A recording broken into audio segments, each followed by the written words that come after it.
ఒక చేత్తో 2019 మేనిఫెస్టోని పట్టుకొని దాన్ని అమలు చేశానని, మరొక చేత్తో ఇక మీదట చేయబోయేటువంటి పనులను చెప్పగలిగినటువంటి దమ్ము ధైర్యం ఉన్నటువంటి ఒక గొప్ప ముఖ్యమంత్రి జగన్మోహన్ రెడ్డి గారు ఈ దేశంలోనే లేరని చెప్పేందుకు కూడా నాకు చాలా గర్వంగా ఉంది. జగన్మోహన్ రెడ్డి గారు ఫ్యాన్ గుర్తుకి ఓటేస్తే ఇప్పటి వరకు మారినటువంటి జీవితాల యొక్క గణాంకాలను వివరిస్తూ మళ్ళీ ఫ్యాన్ గుర్తుకి ఓటేస్తే ఏం చేస్తానో చెప్తూ ఉంటే, మరొక పక్కన చంద్రబాబు నాయుడు గారు 14 ఏళ్లు ముఖ్యమంత్రిగా పనిచేసి ప్రజలకి ఎలాంటి మేలు చేశానో చెప్పుకోలేనటువంటి ఒక దిక్కుమాలినటువంటి పరిస్థితిలో ఉన్నటువంటి వ్యక్తి ఆయన పదే పదే ఒకటే చెప్తా ఉన్నారు, జగన్మోహన్ రెడ్డి గారిని ఓడించడమే మా అందరి ముందున్నటువంటి లక్ష్యమని రోడ్ల మీద ఇష్టానుసారం తిరుగుతా ఉన్నారు.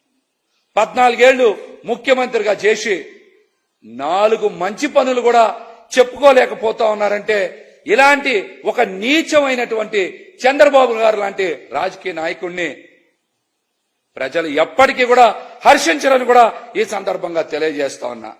జగన్మోహన్ రెడ్డి గారికి ప్రజల్లో వస్తున్నటువంటి ఆదరణ చూసి అక్కస్తో, ఈర్ష్యతో, ద్వేషంతో ఆయన నిరాశ నిస్పృహల్లోకి వెళ్లిపోయి జగన్మోహన్ రెడ్డి గారి మీద దాడి చేయండి అని, చంపండి అని ఆయన హింసని ప్రేరేపించేలాగా, కిరాయి మోకలకి ఆయన ఏదో నాయకుళ్లాగా, ఆయన ప్రజాస్వామ్యంలో ఒక రాజకీయ పార్టీ నాయకుల్లా మాట్లాడట్లా, కిరాయి మోకలకి రాయకుల్లాగా, లేకపోతే సుఫారీ ఇచ్చి హత్యలు చేయించేటువంటి ఒక గ్యాంగ్ కి నాయకుల్లాగా చంద్రబాబు నాయుడు గారు మాట్లాడుతూ ఉన్నారంటే ప్రజలు దీన్ని గమనించాలి. ఇటువంటి వ్యక్తి వలన పేద ప్రజల జీవితాల్లో ఎటువంటి మార్పు రాదు. ఇటువంటి వ్యక్తిని ఈ రాష్ట్రం నుంచి పారద్రోలకపోతే, తన్ని తరిమేయకపోతే పేద ప్రజల జీవితాల్ని చిదిమేస్తారని కూడా ఈ సందర్భంగా ప్రజలకైతే తెలియజేస్తా ఉన్నా. చంద్రబాబు గారి సభల్లో కూడా ప్రజలు ఒకటే చెప్తా ఉన్నారంట, నిన్ను నమ్మం బాబు, మా నమ్మకం జగన్ గారే అని ప్రతి చోట చెప్తా ఉండబట్టే ఆయన బ్యాలెన్స్ కోల్పోయి మతి స్థిమితం తప్పి జగన్మోహన్ రెడ్డి గారి మీద ఇష్టానుసారం మాట్లాడుతూ ఉన్నారు. మనం చూస్తున్నాం, సీఎం జగన్ గారు పేద ప్రజల జీవితాల్లో మార్పు రావాలని, నిన్న కన్నా నేడు, నేటి కన్నా రేపు వారి జీవితాలు బాగుండాలని, వారి పిల్లల జీవితాలు బాగుండాలని, పేద ప్రజలు డబ్బున్న వారి పిల్లలతో సమానంగా చదువుకోవాలని, నాణ్యమైన విద్యని అందిస్తూ, ఉన్నతమైనటువంటి విద్యని అందిస్తూ సామాన్య ప్రజల జీవితాల్లో ఒక తరాన్ని మార్చాలని నిరంతరం కృషి చేస్తున్నటువంటి జగన్మోహన్ రెడ్డి గారు ఈ రోజున సరస్వతి దేవికి మారు రూపంగా మారిపోయారని పేద ప్రజలందరూ కూడా ఆయన్ని కొనియాడుతా ఉన్నారు. ప్రతి అక్క చెల్లెమ్మకి సొంత ఇంట్లో ఉండాలనేటువంటి కళ ఉంది. ఆ కళని సాకారం చేయాలనేటువంటి ఒక గొప్ప ఉద్దేశంతో జగన్మోహన్ రెడ్డి గారు రాష్ట్రంలో 31 లక్షల మంది అక్క చెల్లెమ్మలకి ఇళ్ల పట్టాలు ఇచ్చి వారిని సొంత ఇంటి కళ సాకారం చేయాలని ఇప్పటికే సుమారు 9.2 లక్షల ఇళ్ల నిర్మాణం పూర్తి చేసి, మిగతా వాటిల్లో ఇళ్ల నిర్మాణం శరవేగంగా జరుగుతా ఉన్నాయి. మరి మళ్ళీ ఆయన ముఖ్యమంత్రిగా ప్రమాణ స్వీకారం చేసిన తర్వాత చాలా వేగంగా ఆ ఇళ్ల నిర్మాణం పూర్తి చేసి అక్క చెల్లెమ్మల సొంత ఇంటి కలని సాకారం చేసి పూర్తి చేస్తానని కూడా ఆయన హామీ ఇస్తా ఉన్నారు. అటువంటి పని ఎక్కడైనా సరే చంద్రబాబు నాయుడు గారు కానీ, కూటమిలో నాయకులు కానీ ఎక్కడైనా మాట్లాడుతున్నారా? ఎక్కడైనా చెప్తున్నారా? ఒకళ్ళ భజన ఒకళ్ళు చేసుకుంటున్నారు అక్కడ. వ్యానుల మీద నుంచొని చంద్రబాబు నాయుడు గారేమో పవన్ కళ్యాణ్ గారిని పొగడ్డం, పవన్ కళ్యాణ్ గారేమో చంద్రబాబు నాయుడు గారిని పొగడ్డం. ఒకళ్ళ మీద ఒకళ్ళు భజన చేసుకోవడమే, అంతేగాని ప్రజలకి మంచి చేస్తామని గాని, ప్రజలకి మేలు చేస్తామని గాని, పథకాలు ప్రవేశపెడతామని గాని ఎక్కడ మాట్లాడట్లా వాళ్ళు. ఎంతసేపు జగన్మోహన్ రెడ్డి గారి మీద అక్కసు వెలగొక్కోవడం, లేదంటే ఒకళ్ళ మీద ఒకళ్ళు భజన చేసుకోవడం. ఎట్లాంటి వ్యక్తులు ఈ రాష్ట్రానికి అవసరమా? ఎట్లాంటి కూటములు ఈ రాష్ట్రానికి అవసరమా? జగన్మోహన్ రెడ్డి గారు లాంటి వ్యక్తి పేద ప్రజల జీవితాల్ని మార్పు తీసుకొచ్చి వాళ్ళని ఉన్నతంగా తీర్చిదిద్దాలనేటువంటి ఒక గొప్ప సంకల్పంతో పనిచేస్తా ఉన్నారు. అందుకని పేద ప్రజల నమ్మకం జగన్మోహన్ రెడ్డి గారు అయ్యారు. పేద ప్రజల నమ్మకం జగన్మోహన్ రెడ్డి గారు అయ్యారు. ఈ రోజున ప్రతి ఇంట్లో జగన్మోహన్ రెడ్డి గారు బొమ్మ పెట్టుకొని పూజిస్తున్నారంటే ఆయన యొక్క పరిపాలన విధానం, పేదల పట్ల జగన్మోహన్ రెడ్డి గారికి ఉన్న ప్రేమ, వాళ్ళ జీవితాల్ని ఉన్నతంగా తీర్చిదిద్దాలనేటువంటి ఒక కమిట్మెంట్. అందుకనే జగన్మోహన్ రెడ్డి గారిని జననాయకుడిగా ఈ ప్రజలందరూ కూడా ఆయన్ని కొలుస్తా ఉన్నారు. మాట మాటికి నిరుద్యోగం, ఉద్యోగాలు లేవు అని మాట్లాడుతూ ఉన్నారు. ఈ రాష్ట్రంలో సచివాలయ వ్యవస్థని ఏర్పాటు చేసి 2 లక్షల మందికి పైగా ఉద్యోగాలు ఇస్తే అవి ఉద్యోగాలు ఇచ్చినట్టు కాదా? అవి ఉద్యోగాలు ఇచ్చినట్టు కావా? అవి ప్రభుత్వ ఉద్యోగాలు కావా? నిరుద్యోగం మీద కూటమిలో ఏ నాయకుడితో అయినా సరే, చంద్రబాబు గారితో అయినా, పవన్ కళ్యాణ్ గారితో అయినా, ఆ పార్టీలో ఏ నాయకులతో అయినా సరే, నిరుద్యోగం మీద చర్చించేటువంటి దానికి మేము బహిరంగంగా సిద్ధంగా ఉన్నాం. గణాంకాలతో సహా బయటికి వస్తాం. ఎవరైనా సరే దీని మీద మాతో మాట్లాడచ్చు. జగన్మోహన్ రెడ్డి గారు ప్రవేశపెట్టినటువంటి పథకాల్ని మేము కొనసాగించాం అని చెప్పే దమ్ము చంద్రబాబు నాయుడు గారు ఆయన కోక్ గాని, ఆయన కూటమికి గాని ఉందా? ఈ సవాల్ని స్వీకరించాలి.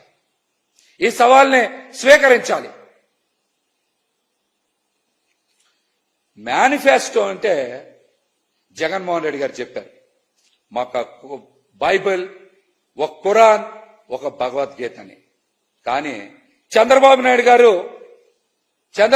గారు ఈ ప్రపంచంలో ఏ రాజకీయ పార్టీ కూడా చేయదు. వెబ్సైట్లోంచే మాయం చేసినటువంటి వ్యక్తి, మేనిఫెస్టోనే వెబ్సైట్లోంచే ఆయన మాయం చేసినటువంటి వ్యక్తి.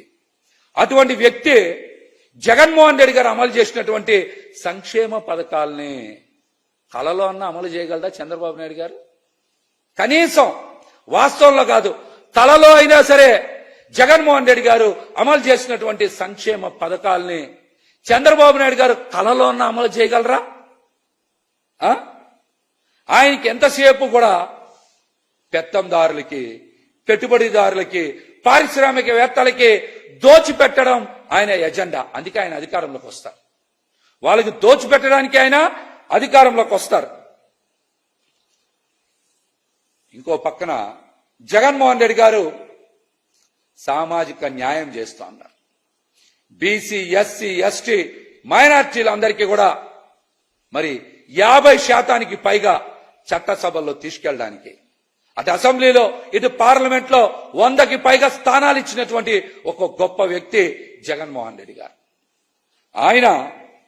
ఆయన ఈ వర్గాలన్నీ కూడా చట్టసభల్లో ప్రవేశించాలి, వాళ్ళ ఆత్మగౌరవం పెరగాలనేటువంటి ఒక గొప్ప సిద్ధాంత భావజాలంతో ముందుకెళ్తున్నారు. కాబట్టినే ఆయన అంబేద్కర్ గారి ఆలోచన విధానాన్ని వాస్తవ రూపంలో అమలు చేస్తున్నారు. కనుకనే జగన్మోహన్ రెడ్డి గారిని సామాజిక విప్లవకారుడని ఈరోజు రాష్ట్రంలో బీసీ, ఎస్సీ, ఎస్టీ, మైనార్టీలందరూ కూడా కొనియాడుతా ఉన్నారు.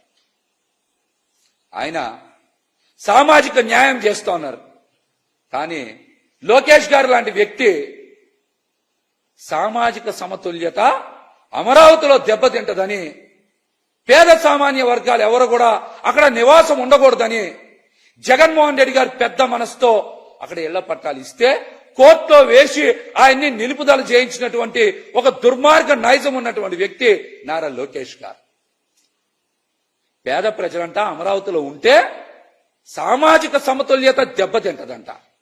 మరి సామాజిక న్యాయం పేరుతో జగన్మోహన్ రెడ్డి గారేమో బీసీ, ఎస్సీ, ఎస్టీ, మైనార్టీలందరూ నా వాళ్ళందరూ బాగుండాలని ఆయన కష్టపడి పనిచేస్తూ ఉంటే, మరి నారా లోకేష్ గారు లాంటి వ్యక్తి సామాజిక సమతుల్యత దెబ్బతింటదని కోర్టులో కేసులు వేస్తున్నటువంటి అంశాన్ని పేద ప్రజలందరూ కూడా గుర్తుపెట్టుకోవాలి.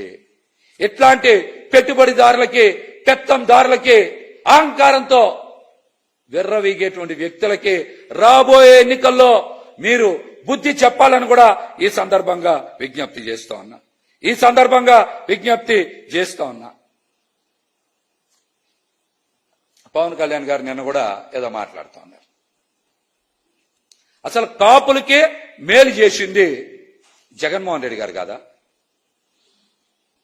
కాపుల్ని మోసం చేసింది చంద్రబాబు నాయుడు గారు, పవన్ కళ్యాణ్ గారు కాదా? కాపు సామాజిక వర్గం అభివృద్ధి చెందాలని జగన్మోహన్ రెడ్డి గారు గత మేనిఫెస్టోలో 10,000 కోట్ల రూపాయలు, ఏడాదికి 2,000 కోట్ల రూపాయలు ఖర్చు చేస్తాం, అక్క చెల్లెమ్మల జీవితాలు మెరుగ్గా ఉండడానికి సహకరిస్తామని చెప్పి మేనిఫెస్టోలో చెప్పిన దానికన్నా మిన్నగా 34,000 కోట్ల రూపాయలు కాపు సామాజిక వర్గ అభివృద్ధికి, సంక్షేమానికి ఖర్చు పెట్టి కూటమి కన్నా మిన్నగా అసెంబ్లీ, పార్లమెంట్ స్థానాలు ఇచ్చినటువంటి గొప్ప వ్యక్తి జగన్మోహన్ రెడ్డి గారు. కాపులకి మేలు చేసినటువంటి వ్యక్తే జగన్మోహన్ రెడ్డి గారు. కానీ కాపుల్ని ఓటు బ్యాంకుగా మార్చుకోవాలి, కాపుల్ని చంద్రబాబు నాయుడు గారికి ఏదో విధంగా పల్లకి మోసేలా తయారు చేయాలి, జనసేనని పసుపు సేనగా మార్చేయాలి అని నిరంతరం కుక్క కన్నా ఎక్కువ విశ్వాసం చూపిస్తున్నటువంటి వ్యక్తి పవన్ కళ్యాణ్ గారు. ఆయన ఏ రోజన్నా సరే కాపులకి మేలు చేసేలాగా మాట్లాడారా? చెప్పండి. ఆయన చంద్రబాబు నాయుడు గారి ఇంటి ముందేదో కట్టిపడేస్తే మొయ్యడానికి ఎందుకంత శ్రమిస్తా ఉన్నారు? దీనికి గల మీ వ్యక్తిగత ప్రయోజనాలు ఏంటో ప్రజలందరికీ ఒకసారి చెప్పండి. పవన్ కళ్యాణ్ గారు పొద్దున్న లేచిన దగ్గర నుంచి ఎన్నికల ప్రచారంలో తెలుగుదేశం పార్టీ అధ్యక్షులు చంద్రబాబు నాయుడు గారి గురించి భజన చేయడం, బాకా ఓదడం, ఇదే పని అయిపోయింది ఆయనకి. ఇంకా ఇదే పని అయిపోయింది. ఆయన తీరు చూసి కాపు సామాజిక వర్గం కూడా తీవ్రంగా కలత చెందుతూ ఉంది. పవన్ కళ్యాణ్ గారు ఎదగడో, కాపుల్లో మరొకరిని ఎదగనివ్వరు. ఆయన రాజకీయం చెయ్యడు, ఇంకొక వ్యక్తిని రాజకీయాలు చెయ్యనివ్వరు. ఇదేం వ్యవహారం? మీ తీరు పట్ల కాపు సామాజిక వర్గం తీవ్రంగా నష్టపోతా ఉంది. కాపు సామాజిక వర్గ ఆత్మ గౌరవం దెబ్బతింటా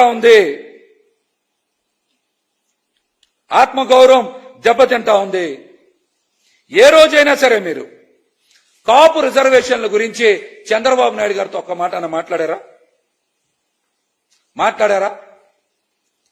కాపు యువత తాము సంపాదించిన డబ్బుల్లో తిని తినకుండా జనసేనకి విరాళాలు ఇస్తుంటే ఆ కాపు యువత కోసమో, ఆ కాపు సామాజిక వర్గం కోసమో ఒక్కసారైనా నోరెత్తారా పవన్ కళ్యాణ్ గారు? మీరు ముద్రగడ పద్మనాభం గారిని అవమానించిన, వారి పట్ల దారుణంగా ప్రవర్తించిన, ఇవన్నీ పవన్ కళ్యాణ్ గారికి కనిపించలేదా? ముద్రగడ పద్మనాభం గారో, హరిరామ జోగయ్య గారో మీకు చాలా లేఖలు రాస్తే ఒక్కసారి కూడా మీరు ఎందుకు స్పందించలా? మీరు ఎందుకు స్పందించలా? ఈ అంశాల మీద మీరు సమాధానం చెప్పండి. చంద్రబాబు నాయుడు గారు అరటిపండు తినేసి ఆ తొక్క మీద విసిరితే ఆ తొక్కకే మీరు కింద పడ్డారు కదా. మీరు జనసేనని పసుపు సేనని అందుకే మార్చారా? మీరు జనసేనని పసుపు సేనగా అందుకే మార్చారా? దీనికి సమాధానం చెప్పండి. పవన్ కళ్యాణ్ గారి జీవితంలో ఏది పర్మనెంట్ కాదు, అన్ని టెంపరీనే. ధర్మం మాట్లాడితే పవన్ కళ్యాణ్ గారు అక్కడ నిలబడరు. దొంగలు మాత్రమే, లేకపోతే దొంగల పక్షానో పవన్ కళ్యాణ్ గారితో ప్రయాణం చేస్తారు, లేదంటే ఆయన దొంగలతో ప్రయాణం చేస్తారు. 2 రోజుల నుంచి సోషల్ మీడియాలో చూస్తూ ఉన్నాం. కాకినాడ ఎంపీ అభ్యర్థి ఉదయ్ శ్రీనివాస్ గురించి పెద్ద ఎత్తున సోషల్ మీడియాలో ట్రోలింగ్ అవుతుంది. ఆయన ఇంజనీరింగ్ చదవలేదని, ఆయన మీద లుకౌట్ నోటీసులు ఉన్నాయని, విదేశాల్లో మోసం చేశారని, వీటి మీద మీరు ప్రజలకి స్పష్టత ఇవ్వాలి.